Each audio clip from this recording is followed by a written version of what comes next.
Bismillahirrahmanirrahim. Assalamu alaikum viewers. Welcome to chemistry online class. Today we will discuss acid rain. In this lecture we will discuss what is acid rain, what is the chemistry of acid rain, causes and its effect. जी सबसे पहले हम देखेंगे what is acid rain. Acid rain क्या है? Any precipitation, rain, snow और due which is more acidic then normal, जो normal से ज़्यादा एसिडिक हो. अब नॉर्मल से ज़्यादा एसिडिक का हमें कैसे पता चलेगा? उसके लिए नॉर्मल से ज़्यादा एसिडिक के लिए हम क्या करते हैं, एसिडिटी मेजर करते हैं किससे? पीएच से. ठीक है, हाइड्रोजन आयन कंसंट्रेशन आपने फर्स्ट ईयर में पढ़ा हुआ है. ठीक है, अब हम देखते हैं कि हमने पीएच का ये स्केल बनाया, ये मैंने इधर बना दिया है. ये पीएच का स्केल है, इसमें 1 से लेके 14 तक की पीएच है. ठीक है, जो पीएच 7 है ये है न्यूट्रल. ये किसकी होती है? ये होती है वाटर की. जी, जो 7 पीएच है ये न्यूट्रल होती है. ये किसकी होती है? वाटर की. अगर पीएच 7 से ज़्यादा है, 7 से लेके 14 तक है, तो ये कहलाएगा बेसिक सोल्यूशन.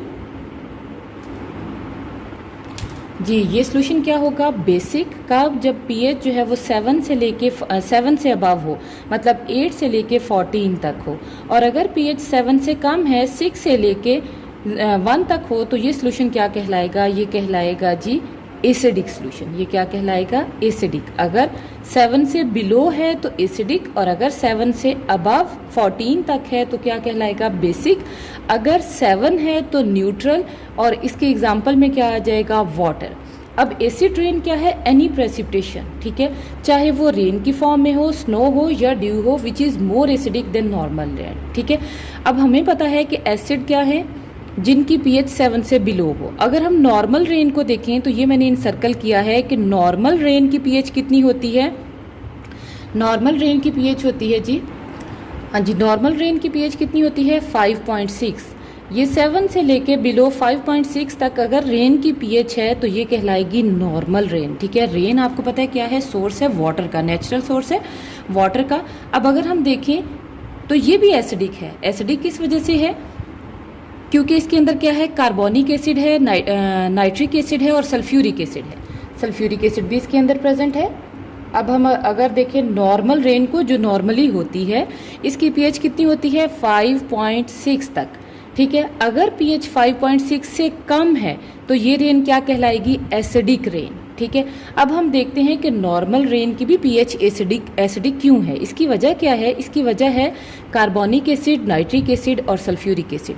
अगर हम देखें फ़ज़ा में कार्बन डाइऑक्साइड, आपको पता है, आपने कंपोजिशन ऑफ एयर पढ़ चुके हो, उसमें क्या है? कार्बन डाइऑक्साइड भी मौजूद है, नाइट्रोजन भी मौजूद है. अब वही कार्बन डाइऑक्साइड जब वाटर के साथ मिलती है तो क्या बनाती है? Carbonic acid. अब कार्बोनिक एसिड क्या है? एसिडिक है. क्यों एसिडिक है? क्योंकि इसकी आयोनाइजेशन से हमें क्या मिलेगा? प्रोटॉन और साथ में बाइकार्बोनेट आयन. और अगर इसकी आयोनाइजेशन करवाएं तो क्या मिलेगा? कार्बोनेट आयन, साथ में मजीद एक प्रोटॉन मिलेगा. इट्स मीन कि ये क्या है? एसिडिक है. नाइट्रोजन को अगर देखें, ऑक्सीजन के साथ आपको पता है मिलेगी कहाँ पे? एटमॉस्फेयर के अंदर ही, थंडरस्टॉर्म के अंदर, क्योंकि यहाँ पे टेम्परेचर जो चाहिए होता है वो होता है 3000 डिग्री सेंटीग्रेड. तो ये क्या प्रोवाइड करती है? ये हीट इतनी कौन सी चीज़ प्रोवाइड करेगी? थंडरस्टॉर्म प्रोवाइड करेगा. ठीक है, अब ये मिलेगी, क्या बना देगा? NO, nitric oxide. Nitric oxide मजीद ऑक्सीजन के साथ मिलके NO2 ठीक बना देगा, और ये NO2 वाटर के साथ मिलके क्या बना देगा? नाइट्रिक एसिड और साथ में नाइट्रस एसिड.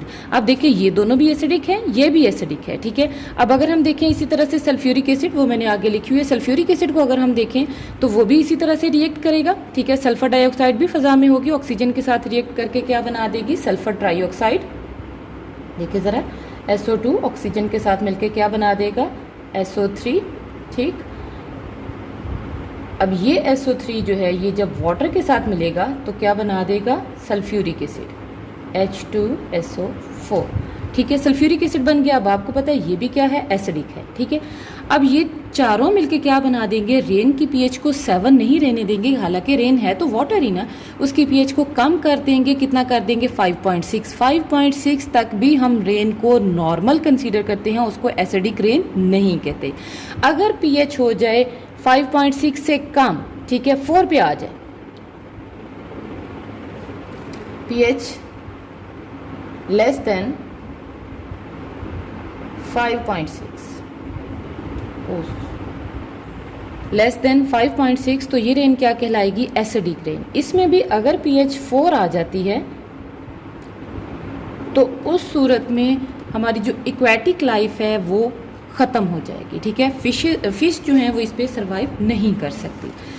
अच्छा जी, अब हमने नेक्स्ट देखने हैं, अगर हम इसकी हिस्ट्री देखें एसिड रेन की, तो वर्ड जो एसिड रेन था इसको रॉबर्ट एंगस स्मिथ, ये एक स्कॉटिश साइंटिस्ट था, इसने डिस्कवर किया था।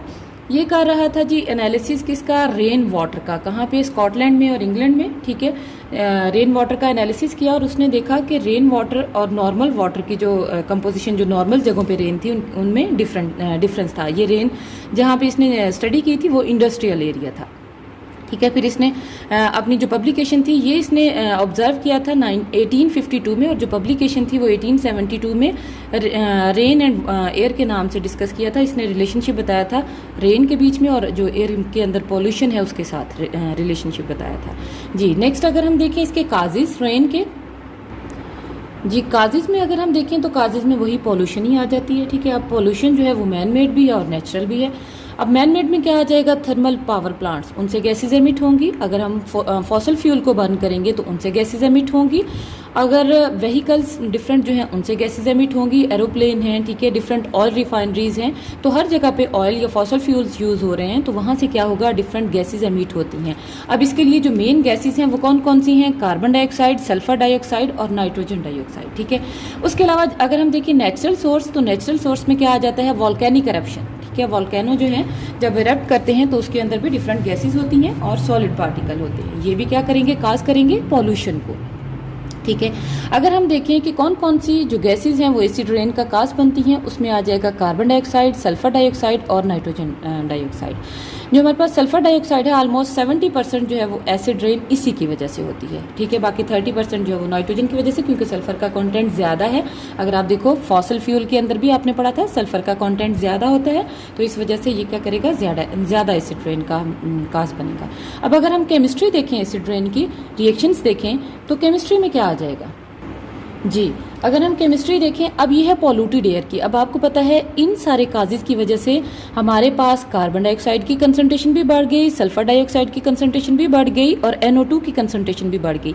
इन सब की कंसंट्रेशन बढ़ने से क्या हुआ, जो इनके कॉरेस्पॉन्डिंग एसिड्स बनते थे रेन के अंदर उनकी कंसंट्रेशन भी बढ़ गई। जब एसिड्स की कंसंट्रेशन बढ़ गई तो इसका मतलब क्या हुआ कि रेन ज़्यादा एसिडिक होगी। ज़्यादा एसिडिक होगी तो pH जो है वो कम हो जाएगी। अब होगा क्या, कार्बन डाइऑक्साइड पहले भी नॉर्मल रेन के अंदर भी था वाटर के साथ, लेकिन अब इसकी कंसंट्रेशन हो गई है ज़्यादा।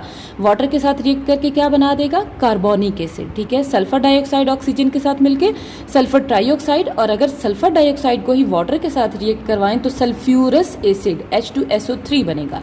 ये सल्फर ट्राइऑक्साइड वाटर के साथ मिलकर क्या बना देगा, सल्फ्यूरिक एसिड। नाइट्रोजन ऑक्सीजन के साथ मिलके नाइट्रिक ऑक्साइड, लेकिन ये कैसे होगा, ये लाइटनिंग से होगा, क्योंकि इसके लिए टेम्परेचर कितना चाहिए, 3000 जी। इसके लिए टेम्परेचर कितना चाहिए, 3000 डिग्री सेंटीग्रेड। उसके बाद क्या होगा, NO जो है ये ऑक्सीजन के साथ मिलके क्या बना देगा, NO2, और NO2 वाटर के साथ मिलके क्या बना देगा, नाइट्रिक ऑक्साइड, और साथ में नाइट्रिक एसिड, और साथ में क्या बनेगा, नाइट्रिक एसिड। ये हमारे पास 4 मेन एसिड हैं जो कि काज करते हैं किसको, एसिड रेन जी। ये 4 हमारे पास एसिड्स हैं जो कि काज करेंगे किसको, एसिड रेन को। इसमें क्या है, कार्बोनिक एसिड है, सल्फ्यूरिक एसिड है, नाइट्रिक एसिड है और नाइट्रस एसिड है। ये मेन काज हैं किसका, एसिड रेन का, उसकी pH को कम करने का, ठीक है। pH जो है अगर 4 से कम होगी तो उस पर एक्वेटिक लाइफ जो है वो ख़त्म हो जाएगी, एक्वेटिक लाइफ बहुत ज़्यादा डिस्टर्ब होगी। अब हम देखेंगे इसके इफ़ेक्ट, ठीक है। इफेक्ट से पहले अब आपको पता है ये सारी चीज़ें, इन सारे प्रोसेस से क्या प्रोड्यूस होगा, ये ऑक्साइड प्रोड्यूस होंगे। अब गैसेस जो हैं वो स्टेशनरी तो नहीं है, वो ट्रैवल करती हैं, और सल्फर डाइऑक्साइड जो है ये 200 किलोमीटर की स्पीड से ट्रैवल करेगा, और ज़रूरी नहीं कि जिस एरिया में ये बने उसी एरिया में एसिड रेन हो। ये ट्रैवल करते हुए बहुत ज़्यादा आगे चले जाएंगे और दूसरे एरिया में भी एसिड रेन का काज बनेंगे, ठीक है जी। अब हमने देखने हैं इसके इफ़ेक्ट्स, एसिड रेन के क्या इफ़ेक्ट हैं, इकोलॉजिकल सिस्टम पे क्या इफ़ेक्ट हैं। उसमें क्या है, ग्रीन एल्गा और जो बैक्टीरिया हैं ये एसेंशियल होते हैं एक्वेटिक लाइफ के लिए। एसिडिटी क्या करेगी, इनको किल कर देगी, इसका मतलब ये नहीं रहेंगे। सेकंड पॉइंट क्या है, रिप्रोडक्टिव फेलियर होगा फिश का, रिड्यूस्ड ग्रोथ हो जाएगी, किलिंग ऑफ फिश होगा, उसके अलावा जो इनकी हैचिंग ऑफ एग है उसको डिस्टर्ब करेंगे, तो ट्राउट वगैरह की जो जनरेशन है वो ख़त्म हो जाएगी या कम हो जाएगी। उसके बाद है नेक्स्ट है सेल्फ प्योरिफिकेशन कैपेसिटी डिक्रीजेज। अब सेल्फ प्योरिफिकेशन कैपेसिटी क्या है कि अगर पीएच लो होगी तो डिकम्पोजिशन ऑर्गेनिक मैटर की कम होगी, अगर डिकम्पोजिशन कम होगी तो ऑर्गेनिक मैटर जो है वो लेक्स या वाटर बॉडीज़ के अंदर अकोमुलेट होता जाएगा, इकट्ठा होता जाएगा, और उससे क्या होगा, जो वाटर पॉल्यूशन है वो ज़्यादा होगी और सेल्फ प्योरिफिकेशन जो कैपेसिटी है लेक्स की या स्ट्रीम्स की वो डिक्रीज हो जाएगी। नेक्स्ट ये क्या करता है, इंक्रीज करता है कंसंट्रेशन किसकी, हैवी मेटल्स की। उसमें क्या आ जाएगा, lead, cadmium, copper, zinc, chromium, manganese, ठीक है। इनकी कंसंट्रेशन ज़्यादा होने से ये क्या करेंगे, क्वालिटी ऑफ वाटर को बैडली इफेक्ट करेंगे। नेक्स्ट आ जाता है इसका प्लांट्स पे क्या इफेक्ट होगा। अब प्लांट्स पे क्या इफेक्ट होगा, प्लांट्स में ये डायरेक्ट तो उनको किल नहीं कर सकता, जब ये वाले न्यूट्रिएंट्स अवेलेबल नहीं होंगे, ये लीचिंग कर लेगा न्यूट्रिएंट्स की, तो उसमें क्या होगा, जर्मिनेशन ऑफ सीड अच्छी नहीं होगी, ठीक है। प्लांट्स की ग्रोथ जो है वो अच्छी नहीं होगी, और उसके अलावा ये डायरेक्टली प्लांट को किल नहीं करता, ये क्या करती है, एसिड रेन उनके ऊपर जो लीव्स के ऊपर प्रोटेक्टिव कोटिंग होती है उसको डैमेज कर देती है। अब वो प्रोटेक्टिव कोटिंग अगर डैमेज हो जाएगी तो ऑटोमेटिकली क्या होगा, लीव्स जो हैं वो पेल हो जाएंगे, अगर पेल होंगे तो उनमें फोटोसिंथेसिस का प्रोसेस अच्छा नहीं होगा, और अगर फोटोसिंथेसिस का प्रोसेस अच्छा नहीं होगा तो उनकी ग्रोथ क्या हो जाएगी, कम हो जाएगी। उसके अलावा अगर हम देखें नेक्स्ट इसका जो हम नॉर्मली ऑब्जर्व करते हैं वो एसिड रेन का क्या इफेक्ट है, ये मार्बल वगैरह पे इनकी शाइनिंग कम हो जाती है, ये पेल कलर के होना शुरू हो जाते हैं। इसकी वजह क्या है, एसिड रेन, क्योंकि ये डिपॉजिट होती जाती है, ठीक है। ये था जी हमारा आज का लेक्चर। अगर आपको अच्छा लगा हो तो इसे ज़रूर लाइक कीजिएगा, और अगर आपने चैनल को सब्सक्राइब नहीं किया तो इसे सब्सक्राइब कर लें। ओके जी, अल्लाह हाफिज़।